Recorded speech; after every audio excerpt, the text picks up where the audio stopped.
8월 첫주면 가장 더운 계절인데요.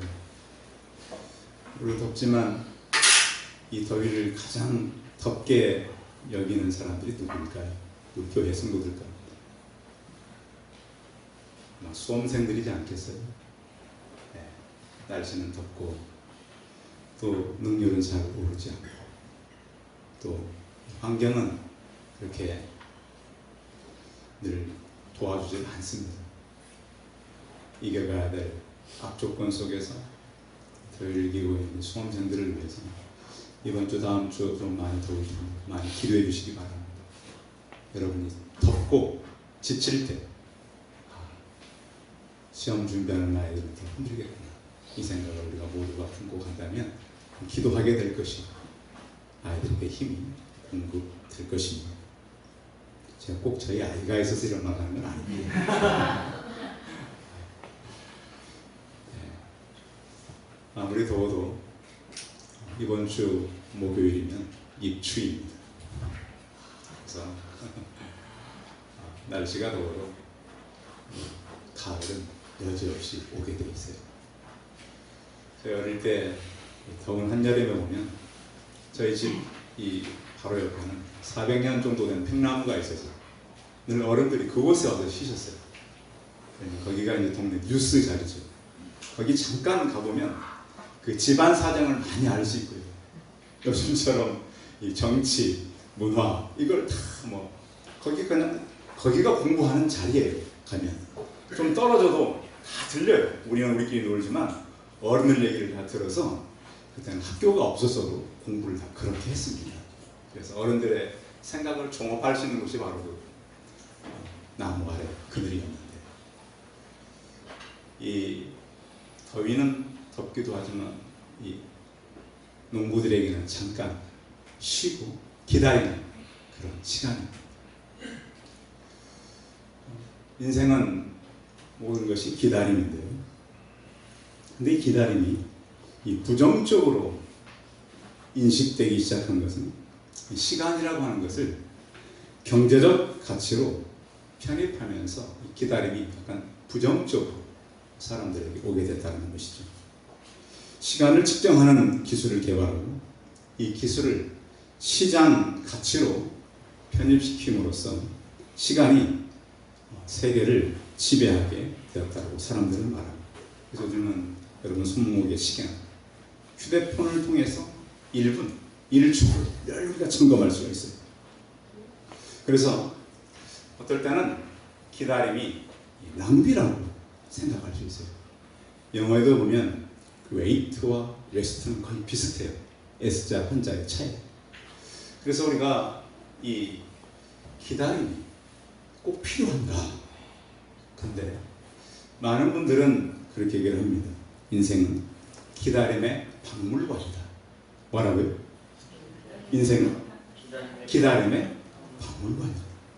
그래서 각 사람은 기다림으로써 그 박물관의 주옥 같은 물건을 채워갑니다.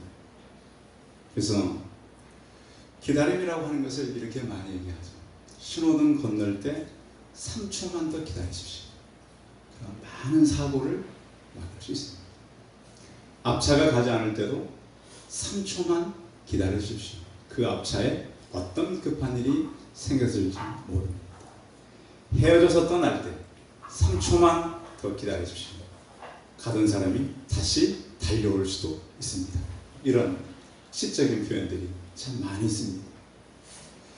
사람도 엄마 뱃속에서 10달을 기다려야 돼.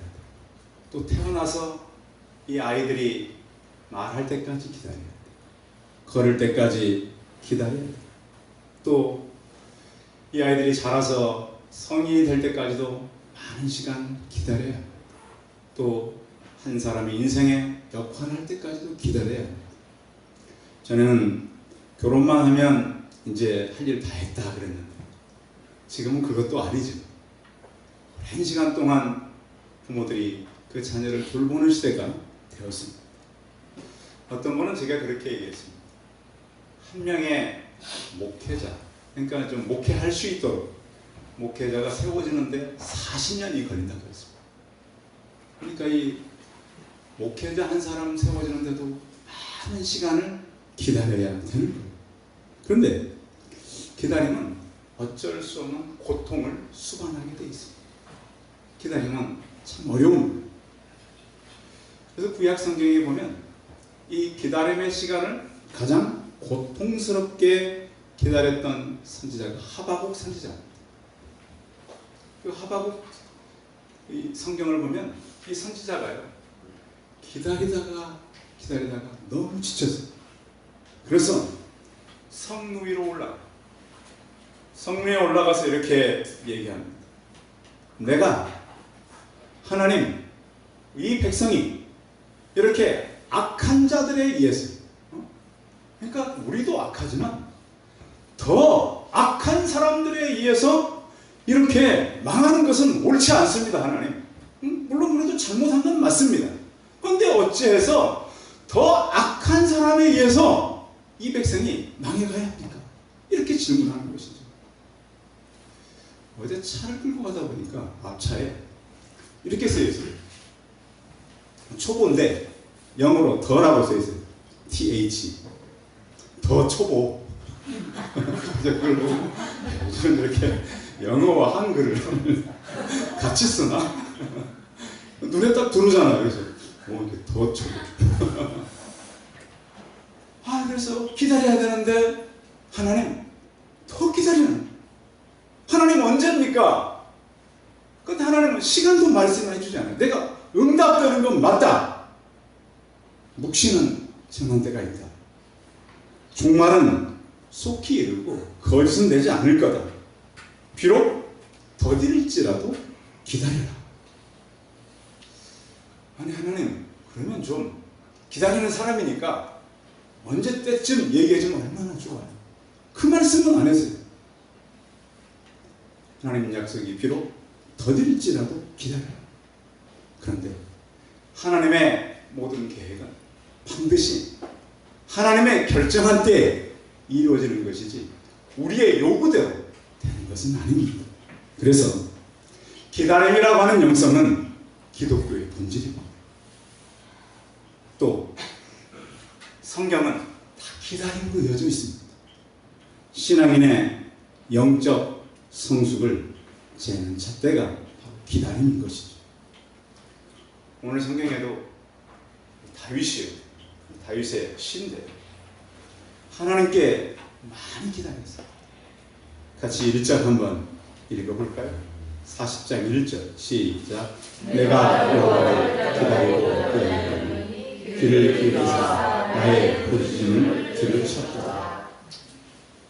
한 번만 기다리고 안 했죠. 기다리고 어떻게 했다고요? 기다렸더니 귀를 기울이사 나의 부르짖음을 들으셨도다. 그랬어요. 그런데 우리도 기다리지만 그럼 하나님은 안 기다리실까요? 어때요? 우리만 기다리고 하나님은 막 일이 많으시니까 그냥 이런 일만 하고 계실까요? 근데 이사야서에 보면, 저는 그 이사야를 읽을 때마다 이사야서가 좀 길잖아요. 그런데 이사야는 태어나서 그 생명이 끝날 때까지 그 눈앞에 기도 응답을 거의 보지 못합니다. 그냥 기도만 하다가. 근데 이사야서 30장 18절에 보면 이렇게 말씀. 그러나 여호와께서 기다리시나니 너희에게 은혜를 베풀려 하시니 일어나시니 이는 너희를 긍휼히 여기려 하십니다. 대저 여호와는 정의의 하나님이시라. 그를 기다리는 자마다 복이 있도다. 그랬어요. 우리가 하나님을 기다리고 살다 보면 하나님의 복이 임한다는 거예요. 우리가 살아가면서 우리에게 조급함이 있어요, 없어요? 조급함이 참 많아요, 우리는. 그래서 좀 뭔가 좀 빨리 진행되면 좋겠어요. 그래서 어떤 시기와 때는 하나님께 있는 것이지 우리가 조급하다고 일이 되는 것이 아니에요. 그래서 사람들은 그렇게 얘기하죠. 여러분, 꿈이 있어요, 없어요? 꿈이 있지요. 소망이 있어요, 없어요? 다 있어요. 근데 사람들이 꿈과 소망은 있는데 꿈이 이루어졌을 때, 소망이 이루어졌을 때 뭘 할 것인가 하는 생각을 안 해요. 그럼 그렇죠. 나는 이런 꿈이 이루어지면 좋겠다. 이렇게 됐으면 좋겠다. 그런데 믿음의 사람들은 이루어진 이후도 생각해 두시기 바랍니다. 왜냐하면 대개 사람들이 헛된 망상을 가지고 살기 때문에 그렇습니다. 그래서 늘 망상 가운데 사는, 난 이렇게 됐으면 좋겠다.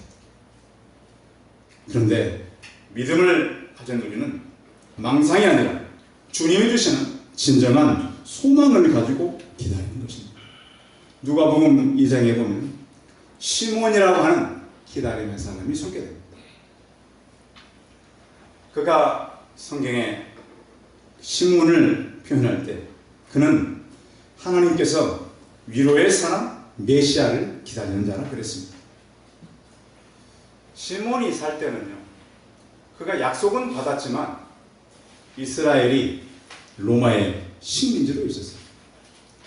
아마 좀 로마가 약해지면 좋을 텐데 로마는 점점 더 강해져 갔고, 그런 나이가 이제 들어서 과연 내 나이가 지금 메시아를 볼 때 나이가 많아졌어요. 그런데 누가복음 2장 25절에 보면 이렇게 표현해요. 예루살렘에 시몬이라 하는 사람이 있으니 이 사람은 의롭고 경건하여 이스라엘의 위로를 기다리는 자라 그랬습니다. 하나님을 만난 사람의 특징들은 대부분이 보면 경건해진다는 것입니다. 왜요? 그 하나님이 거룩하시기 때문에 삶이 경건해져요. 그러니까 우리가 이제 어떤 사람이 교회를 다닌다 이렇게 보면, 그러면 그가 하나님을 만난 사람이에요. 하나님을 만나게 되면 우리의 삶이 경건해질 수밖에 없어요. 왜? 그는 거룩하신 하나님이기 때문에, 그 거룩의 빛이 우리에게 비치기 때문에 닮아갈 수밖에 없어요. 그래서 이 시몬은 예수 그리스도를 기다리면서 이제 이 죄와 사망에서 자기 백성을 구할 이로자를 기다리고 있었습니다. 시몬은 그리스도를 보기 전에는 죽지 아니하라는 확신을 갖고 있었습니다. 누가복음 2장 20절에 보면 그가 주의 그리스도를 보기 전에는 죽지 아니하라 하는 성령의 지시를 받았더니 그랬습니다. 시몬은 평생 메시아를 기다렸습니다. 시기가 좋지 않았다. 그의 나이가 점점 많아져 갔지만 이 말씀에 확신을 하고 날마다 기다렸습니다. 그런데 그는 마치 성전에 갔다가 사람의 몸을 입고 오신 아기 예수 그리스도를 만나게 됩니다. 자, 그러면서 예수님을 찬송했는데, 시몬이 아기를 안고 하나님을 찬송하며 이르되 주제의 전 말씀하신 대로 종을 평안히 놓아 주시는도다. 내 눈이 주의 구원을 보았사오니 이는 만민 앞에 예비하신 것이요 이방을 비추는 빛이요 주의 백성 이스라엘의 영광이니라. 시몬의 기다림은 그의 삶을 의롭고 경건하게 만들었고, 그를 예수 그리스도를 손에 안고 하나님을 찬송하는 복을 얻게 된 것입니다. 성도 여러분, 우리 성도들의 기다림, 그 기다림을 통해서 만남이 있기를 바랍니다. 그 만남은 응답입니다. 오늘 여러분들이 어떤 기도의 제목을 가지고 왔든 그 기도의 제목이 응답됨으로 하나님을 만나는 그런 복을 누리시기 바랍니다. 오늘 다윗이 말하고 있는 내가 기다리고 기다렸더니, 이 표현은 하나님의 은혜가 나타나기를, 응답이 나타나기를 기다리고 기다렸다고 하는 그런 표현입니다. 그런데 때로 하나님의 응답은 더딜 때가 참 많습니다. 이 중국 선교사였던 허드슨 테일러라고 하는 선교사님, 굉장히 열정을 가지고 중국을 갔습니다. 갔는데 선교비가 떨어지고 또 그를 돕는 사람도 별로 없는 거예요. 그래서 이 전도는 해야 되겠는데 선교비는 없고 돕는 사람은 없었기 때문에 정신적 부담이 굉장히 많아져 갔어요. 그래서 잠을 설치게 되고 마침내는 신경쇠약에 거의 걸리게 됐어요. 이거 선교하러 왔다가 이렇게 사람이 망가지겠구나. 그럼 어느 날 이거 성경을 잘 봐야 돼요. 요한복음 15장을 읽다가 요한복음 15장 5절에 보면 이렇게 말씀하고 있어요. 나는 포도나무요 너희는 가지니. 이 말씀을 만나게 된 거예요. 물론 선교사님이 성경을 안 읽었겠어요. 근데 그 힘든 때에 이 말씀을 만난 것이 중요한 거예요. 그래서 무슨 생각을 하냐면, 나는 가지인데 가지가 이렇게 염려할 필요가 뭐가 있겠냐. 가지는 줄기에서 공급되는 것을 가지고 열매를 맺어가면 되는 것입니다. 성도 여러분, 이 원리를 잃지 않길 바랍니다. 하나님의 공급으로 우리가 막 기다리고 애원하고 막 하나님 앞에 뭘 해서가 아니라 하나님은 우리의 공급자, 살아계심을 믿으시기 바랍니다. 그래서 이 허드슨 테일러가 이 말씀을 만나고 나서 어떻게 살았냐면, 내가 왜 이렇게 어리석은 생각을 했는가. 염려와 근심을 내려놓고, 하나님 이제 줄기이기 때문에 가지인 나를 책임져 주십시오. 이렇게 기도하고 하나님 앞에서 회개하고 마음에 평안이 찾아오더라고요.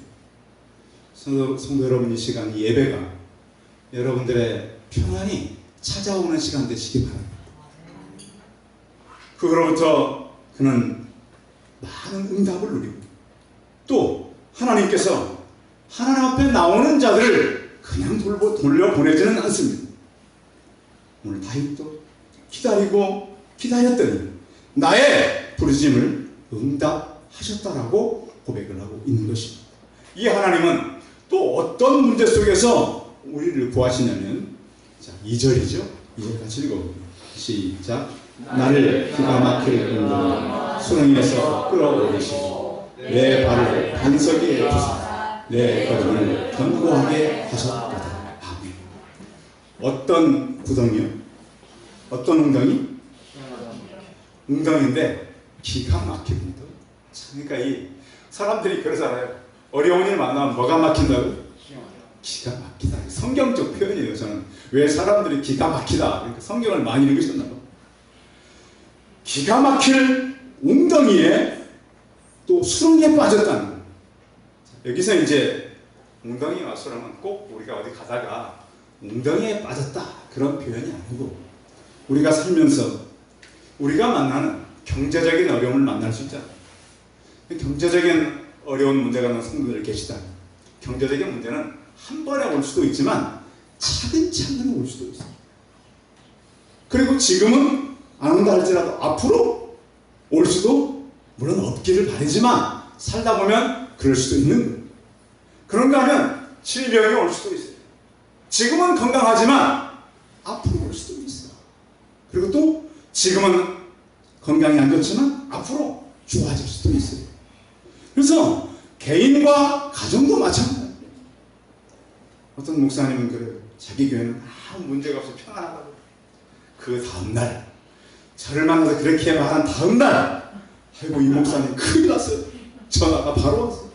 절대. 그래서 우리는 지금의 환경이 모든 것은 아니라는, 앞으로 우리가 더 어려운 기가 막힐 웅덩이와 수렁을 만난다 할지라도 하나님께서 우리를 꺼내준다는 사실을 우리는 믿어야 돼요. 다윗이 살아가면서 만났던 기가 막힐 일이 참 많았잖아요. 한 예로 전쟁 구경하러 갔다가 어린 다윗이 도시락 싸가지고 형님들 도시락 갖다 주러 갔다가 와서 보니까 이 블레셋 장수가 나와가지고, 야 싸울 사람 나와, 한번 나와봐라.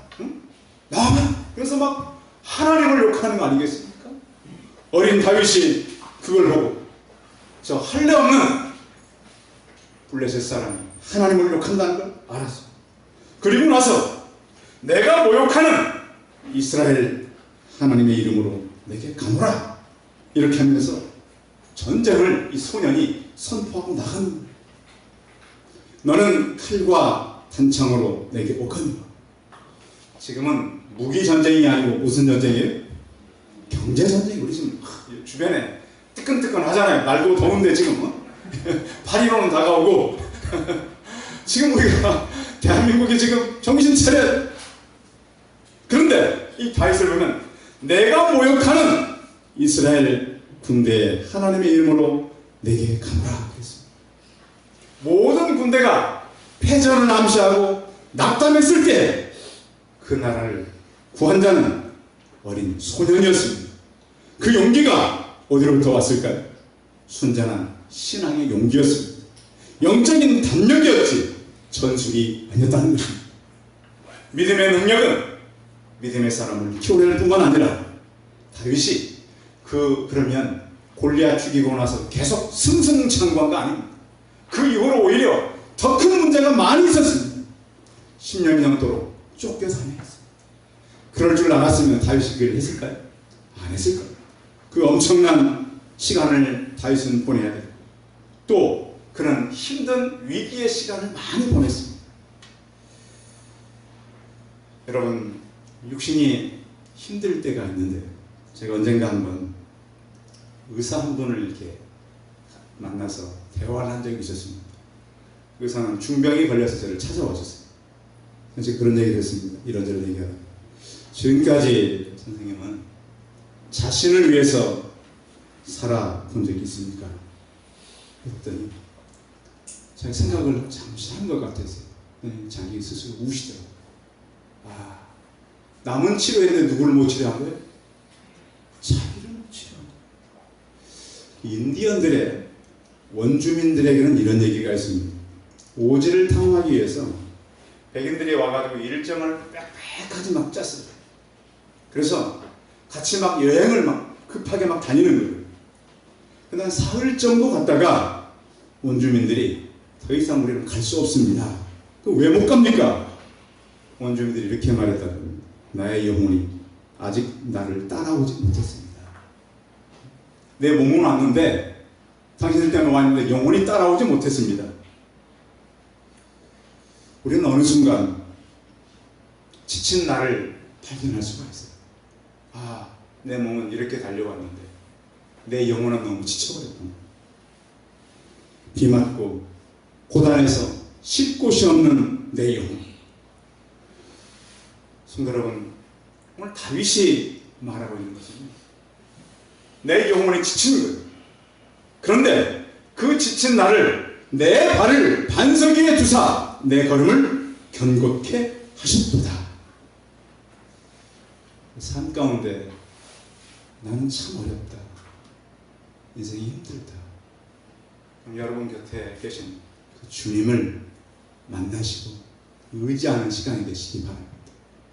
그분 결코 여러분들의 이 구조 요청을 하나님은 그냥 외면하지 않습니다.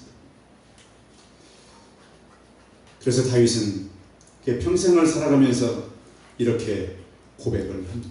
자, 4절 한번 읽어볼까요? 4절 시작. 여호와를 의지하고 교만한 자와 거짓에 치우치는 자를 돌아보지 아니하는 자는 복이 있도다. 누구를 의지하라고요? 여호와 하나님을 의지하라. 그러니까 다윗이 평생을 살아가면서 가장 힘썼던 것은 하나님을 의지하라. 다윗도 살아가면서 잘못한 적이 있어요, 없어요? 아니, 큰 죄를 범할 때가 있었어요. 남의 가정에 큰 어려움을 주고 사람을 죽이고 그게 치명적인 실수가 있었지만 왜 하나님은 그 다윗을 끝까지 사용할까요? 하나님을 의지하는 그 하나님께서 주신 가장 기뻐하는 그 마음이었어요. 우리는 우리 중심적이고 또 나보다 다른 사람보다는 나를 위해 살려할 때가 많아요. 그러나 다윗은 그런 때에 하나님 앞에 귀를 기울였고 엎드렸다고 하는 것입니다. 그래서 나중에 보면 다윗이 어려울 때마다 하나님 어디로 갑니까? 이걸 자주 물어봐요.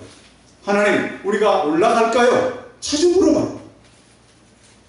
하나님은 기다리는 사람, 하나님께 묻는 사람, 하나님의 때를 바라보는 사람들을 통해서 하나님의 사역을 해가십니다. 그래서 성숙한 사람은 기다림으로 만들어지는 것이죠. 믿음의 사람들은 나를 사랑할 뿐만 아니라 이웃을 사랑하게 됩니다. 그것까지라도 하나님 앞에서 인내의 시간, 기다림의 시간으로 사람들은 빚어져 가는 것입니다. 하나님께 피하는 것이 사람을 신뢰함보다 낫다라고 시편은 고백합니다. 우리가 많이 알고 있는 백화점왕 펜이라고 하는 사람, 그는 목회자의 아들입니다. 목사님 아들이었는데 사업에 투자했지만 많은 손해를 보게 됐어요. 그래서 재정난이 심해지니까 자살할 결심까지 한 거예요. 그래서 사람들이 그를 병원에 격리해서 입원시켰어요. 어느 날 너무 낙심하고 좌절하고 있는데 예배 자리에 참석하게 됩니다. 뒷자리 늦게 갔으니까 교회 뒷자리에 이렇게 앉아있는데 이 찬송이 들으면 늘 우리가 이 영혼이 예민해야 되는 이유가 여기 있습니다.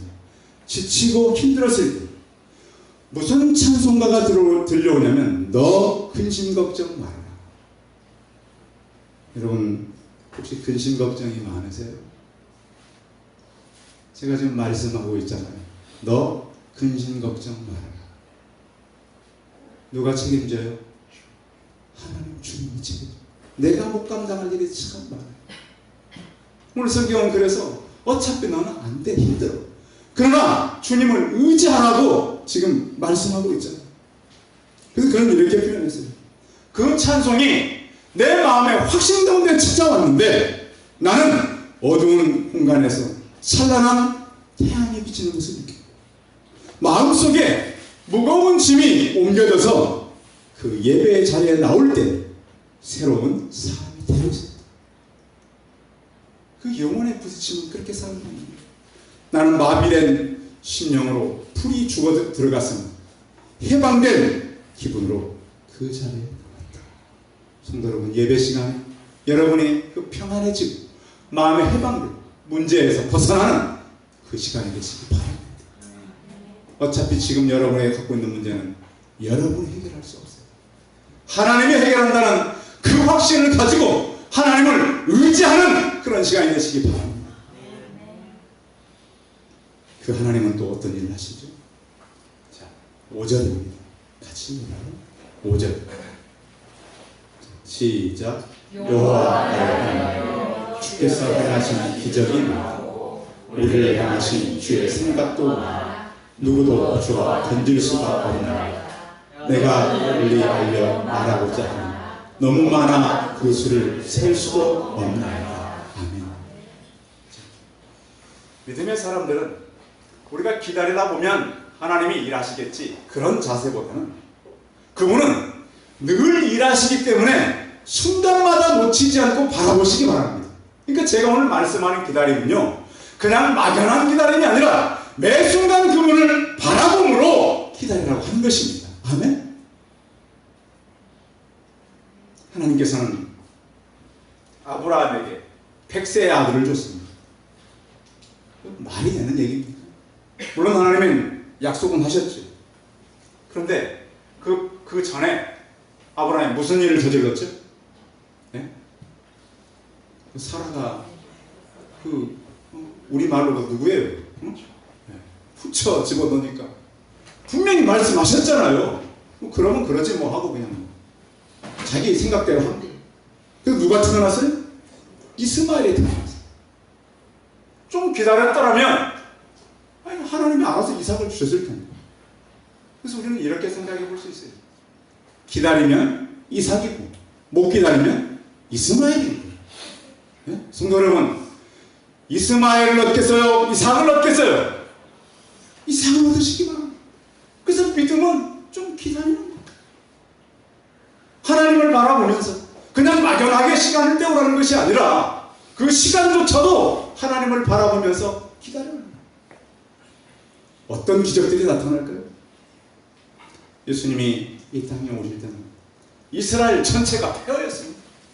어디 하나 이스라엘 쓸만한 데가 없었습니다. 로마 제국의 약점 가운데 살면서 피폐해질 대로 피폐해진 사람, 소망이라고는 없는 그때 사람의 몸을 입고 오셨습니다. 주님은 그 몸으로 그의 백성들을 감싸 안았고 따뜻한 온기와 그의 가슴으로 사람들이 복음의 씨앗을 뿌리는 그 일을 했던 것입니다. 디모데후서 3장 4절에 보면 말세의 특징 가운데 하나가 조급해진다는 것입니다. 성도 여러분, 이 시대는 사람들이 다 조급해집니다. 우리 이 시대를 잘 볼 수 있어야 돼요. 사람들은 막 조급해져요. 그래서 보이스피싱 같은 것이 잘 통하는 거예요. 지금 막 여러분 잘 생각하세요. 막 애가 여행 가다 잡혔다 그러고요. 붙잡혔다 있더라도 전부 거짓. 그것 때문에 마음이 뜨거워진 분도 계시대요. 진짜인 줄 알고.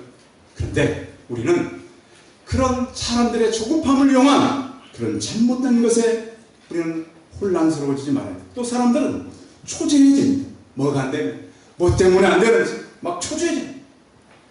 그리고 또 우리는 이 세대를 살아가면서 약해지지도 않아야 합니다. 하나님께서 그랬습니다. 말세에는 내가 모든 육체에 부어주리니 내 영을 부어준다고 그랬습니다. 너희의 자녀는 예언할 것이요 너희의 젊은이들은 환상을 보고 늙은이들은 꿈을 꾸리라 그랬습니다.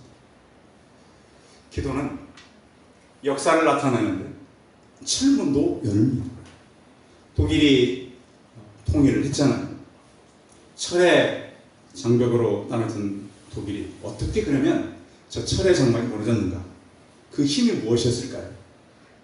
그 당시 기록을 보면 이렇게 기록되어 있습니다. 당시 라이프리치 성 니콜라이 교회 담임 목사님이 기록해 놓은 글인데요. 독일 통일은 기도가 만든 결과입니다. 무엇이 만들었어요? 기도가 그런 기적을 만든 거예요. 우리나라도 통일을 영원하는 사람들이 많이 있습니다.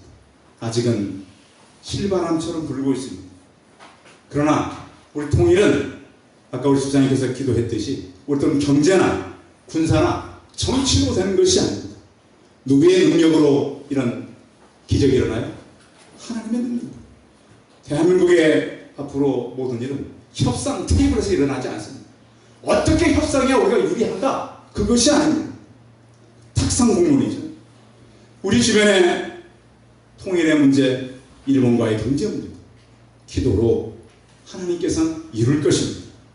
순간은 우리가 어떤 정책으로 하는 것이 아니라 오늘 다윗은 자기가 살아가면서 기적이 너무 많다 그랬습니다. 그리고 요즘 우리가 살아갈 때는 돈의 가치가 모든 것의 가치라고 하는 블랙홀처럼 들어가는 그런 시대입니다. 주님은 그 땅에 오셔서 그 백성들에게 다른 삶이 가능하다고 말씀해 주셨습니다. 좀 더 나누고 돌보고 섬기고 절제하고, 그것은 어떤 숫자의 능력으로 하는 것 아닙니다. 요즘 우리가 사는 시대는 다 숫자의 논리 아닙니까? 자산이 얼마가 되느냐, 숫자입니다. 그렇죠? 부동산이 얼마가 되느냐, 그 집이 어떻게 되느냐, 다 숫자입니다. 우리는 숫자를 무력화시키고 기도의 기적으로 살아가는 우리가 될 수 있습니다. 그것은 바로 하나님께서 우리를 향해 주셨던 기다림이라고 하는 그런 믿음입니다. 하나님은 다윗을 부르셔서 부르시실 때에 응답하셨습니다. 기가 막힐 웅덩이에서, 수렁에서도 그를 건져 올리셔서 반석 위에 두셨습니다. 여호와를 의지할 때 하나님은 그를 평생토록 인도하셨습니다. 그의 생애 동안 많은 기적을 만난 것처럼 우리가 기다리다가 하나님을 바라보다가 기적을 만나는 믿음의 사람들, 기다리는 믿음을 가진 성도들이 다 되시길 바랍니다. 기도하겠습니다. 살아계신 하나님, 우리의 기다림은 많은 고통을 동반할 때가 많습니다. 그러나 그 기다림이 고통이 아니라 하나님을 바라보는 때가 되게 하여 주옵소서. 부르짖고 수렁에서 빠져나오고 여호와를 의지하고 기적을 행하실 하나님을 믿음으로 우리가 살게 하시고, 우리의 기다림은 낭비가 아니라 하나님의 역사를 이루고 인생의 박물관을 만들어가는 사실을 믿고, 날씨는 무덥고 우리가 해야 될 일에 능률이 떨어진다 할지라도 기다리는 믿음을 가지고 살아가는 우리 모두가 되게 하여 주옵소서. 주 예수 그리스도의 이름으로 기도하였습니다. 아멘.